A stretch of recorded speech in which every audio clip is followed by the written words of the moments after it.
O'zbekiston Respublikasi Prezidenti Shavkat Mirziyoyev oxirgi 1,5 oy ichida ikkinchi bor Amerika Qo'shma Shtatlariga tashrif buyurmoqda. Davlatimiz rahbari Qo'shma Shtatlar Prezidenti Donald Trampning taklifiga binoan bugun 4-noyabr kuni Washington shahriga keldi. Bortida O'zbekiston yetakchisi bo'lgan samolyot hozirgina ushbu Washington shahridagi xalqaro aeroportga kelib qo'ndi. Aeroportda O'zbekiston prezidentining tashrifi munosabati bilan faxriy qorovul saf tortdi. O'zbekiston va AQSh bayroqlari ko'tarildi. Andrews aviabazasida davlatimiz rahbarini AQSh davlat kotibining birinchi o'rinbosari Kristofer Landau, AQSh O'zbekiston savdo palatasi raisi Carolyn Lam va boshqa rasmiy shaxslar kutib oldi. Shundan so'ng O'zbekiston prezidentining korteji davlatimiz rahbari uchun ajratilgan qarorgoh tomon yo'l oldi.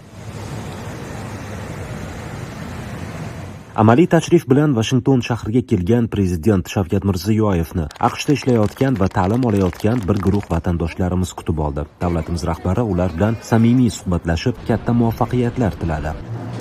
Tashrif doirasidagi asosiy tadbirlar 5-6 noyabr kunlari bo'lib o'tadi. Prezident Shavkat Mirziyoyev Markaziy Osiyo mamlakatlari va AQSh yetakchilarining S5+1 formatidagi sammitda ishtirok etadi. Bundan tashqari Qo'shma Shtatlar prezidenti Donald Tramp bilan ikki tomonlama uchrashuv va muzokara o'tkazadi.